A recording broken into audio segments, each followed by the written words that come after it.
그럼 중국이 다 우리나라 어떻게 보면 저기 박정희 대통령이 하던 거 그대로 따라서 해. 그 어떻게 철강 회사를 세우고 얘네들을 통해서 안에 탄탄한 건설 그 저기 그 넓디 가도 끝없고 저기 수요가 10매덕이 넘는 그 건설 수요가 있어. 이건 끝이 없어. 그럼 어떠냐? 앞으로 계속 무한대적으로 철강에 대한 수요가 계속 기하급수적으로 늘어날 걸 뻔해. 근데 어떻게 이걸 안정적으로 더 많이 확보를 해야 돼. 채널을. 철강을 갖다가 건설 쪽만 아니라 여러 산업으로 그 안정적으로 그걸 해야 돼. 그래서 어떻게 되냐? 얘네들이 이 철강을 생산하면 이 철강 생산을 받아주는 건설 쪽이 일단 건설 때문에 그걸 받는 거야. 두 번째가 뭐냐? 조선을 그래서 붐을 시켜. 조선 사업을. 왜? 중공업 쪽에서 철을 제일 많이 소비하는 게 중공업. 그 다음에 자동차나 그 다음에 자동차. 그 다음에 뭐 건설 장비 같은 기타 등등 이렇게 내려가. 그걸 다 부흥을 시켜. 그럼 그게 자본이 있다고 되냐? 그렇지가 않아. 자본이 들어온다고 되는 게 아니야. 이 양반 머리가 비상해. 자, 여기 뭐냐? 중국의 최고 장점이 뭐냐? 자, 경쟁 국가들이 있어. 포스코야. 포스코가 있어. 포스코가 경쟁자야. 일단 경쟁자는 포스코, 미쓰비시 얘네들 딱 찍은 거야.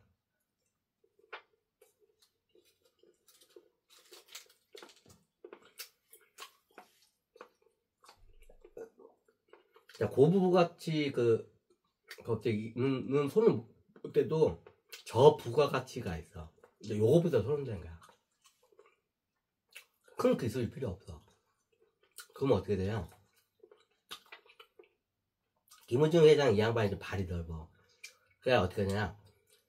포스코에서 나중에 어떻게 임직원으로 있다가 바닥부터 해가지고 임직원까지 올라간 사람도 있어. 그럼 나중에 경기가 안 좋으면 잘라내. 명예퇴직을 많이 당해.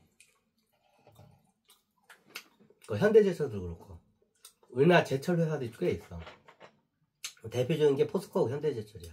그럼 이런 데서 나중에 경기가 안 좋으면 어떻게 되냐면 조기 은퇴를 시켜버려. 그죠? 경기가 안 좋으면 조기 은퇴를 시켜. 그럼 그런 애들이 조기 은퇴가 되면 어떻게 하냐? 그 철강에 대한 그 기술과 노하우가 엄청나. 근데 어떻게 얘네들이 실업자야. 실업자죠. 그럼 그런 애들을 불러 들어가지고 어떻게 하냐? 야, 월급 많이 줄 테니까 여기 와서 저기 이제 우리 저기 뭐냐 제2의 포스코 만들자 해가지고 그런 기술을 평생 동안 그 철강 쪽에서 일하던 그런 임원급이나 그 조기 퇴직자 애들 갖다가 얘네들이 어떻게 되냐 설득해가지고 어떻게 중국으로 데려간 거야. 대부분 우리나라에서 데려가. 포스코 현대제철이야 대부분이. 포스코 현대제철 쉽게 말해서 약간 조기 명예퇴직이라 하죠. 조기 은퇴로 이렇게 쫓겨난 애들이 있어. 쉽게 말해 회사에서 쫓겨난 애들이 있어. 경기가 안 좋으면 그때 딱 잘라내. 그런 애들을 딱 불러가지고 어떻게 되냐 중국으로 데려간 거야. 그럼 얘네들은 다 최첨단 기술 노하우가 다 있어. 포스코 현대제철. 그럼 얘네들이 어떻게 가가지고 그걸 갖다가 설계를 해가지고 어떻게 그거를 갖다 이뤄낸 거야. 그렇기 때문에 그게 성공했던 거야 그 당시.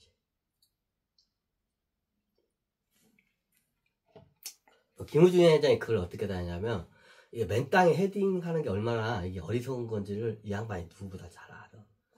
잘 알아. 중국에는 10매덕 인구가 가도 끝없는 그 있어. 그럼 하여튼 건설 경기로 해서 엄청난 철강 수요가 있을 거라는 예측이 됐어. 그럼 어떻게 냐 기본적으로 수요가 있는데 여기는 이 중국이란 나라는 철강 수요가 앞으로 무궁무진한 나라야. 그걸 먼저 봤단 거야. 근데 기술이 없어.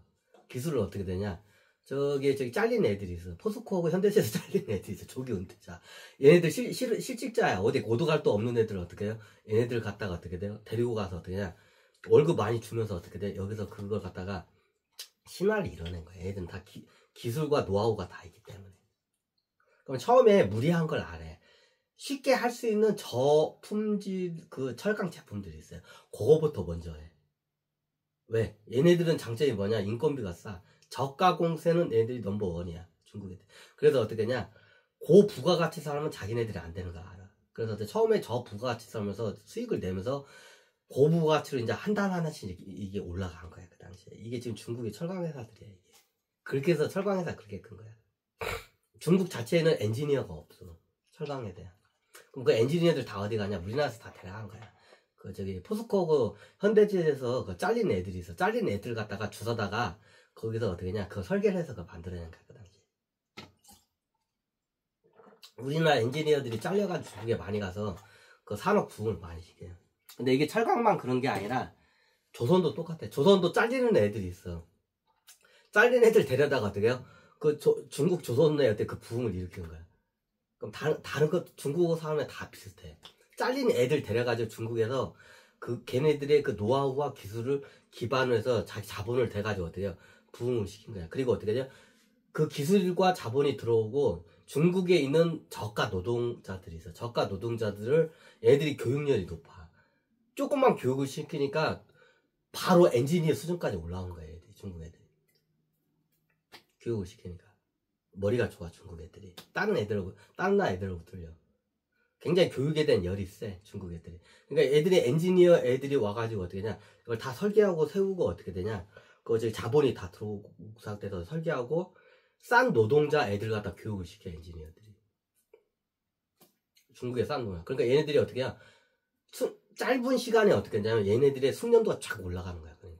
그러니까 숙련도가 굉장히 높은 기술이 높은 애인데 인건비가 원체 싸. 이게 경쟁력이야. 그래 나중에 어떻게 되냐?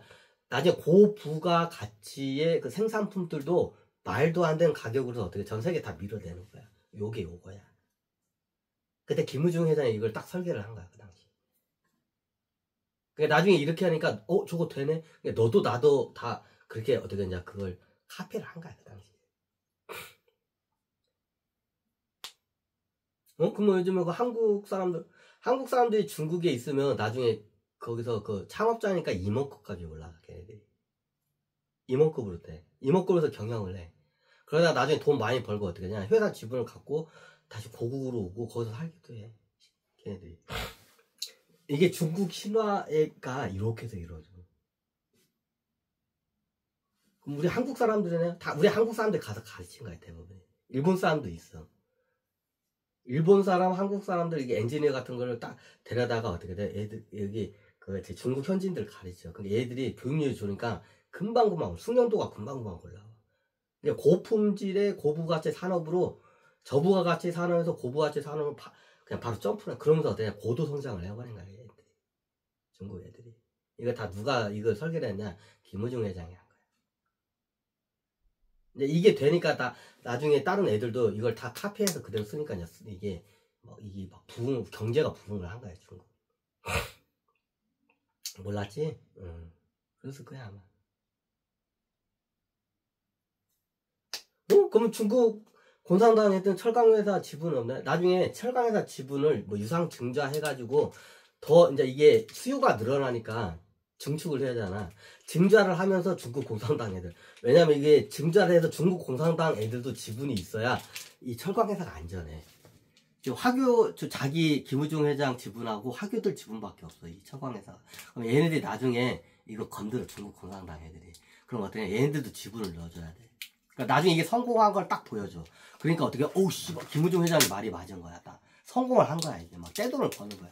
그러니까, 씨발, 나 그때 투자할 걸, 하고 막 아유, 회장님, 내가 그때 투자했었는데 내가 어리석었어요. 그러니까 김우중 회장이 하는 말 있어. 아직 늦지 않았습니다. 지금 제가 투자하세요. 아니, 이미 다 투자 끝나고 했는데, 자본주의에서는 유상증자라고 했습니다. 유상증자에서 앞으로 어차피 설비를 더 증축을 해야 하는데 자본금이 더 들어와야 합니다. 그러니까 유상증자를 해서 증축을 할 거니까 유상증자할 때 그때 지분을 확보하시면 됩니다. 그때 들어오세요. 그러니까 어머니 고마운 거라고 어떻게 돼요? 어떻게 자기가 벌어놓은 것도 있고 이제 증자할 때 증자를 할 때 어떻게 되냐? 이제 또 중국 고향당 애들이 또 어떻게 해요? 인민은행, 중국 공산당 인민은행에서 또 빌려가지고 증자할 때 딱 투자를 한 거야. 그러니까 나중에 이게 잘 되니까 막 주가가 올라오고 배당금도 나오니까 어떻게 돼요? 또 돈을 버는 거야, 막. 근데 중국 공산당 애들이 화교들하고 얘기할 때 중국 공산당이 무조건 들어와야 한다. 그래 우리가 안전하다고. 근데 화교 애들도 인정을 해 그거를. 얘네들하고 같이 여기 재산을 같이 섞여 있어야 얘네들이 안 건들지. 우리들만 이거 재산 갖고 있으면 얘네들 나중에 이거 칼질 들어온다고.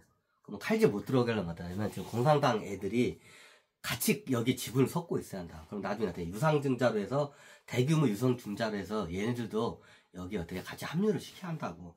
그럼 나중에 합류해. 그래 거기 어떻게 나중에 증자를 겁나게 해요.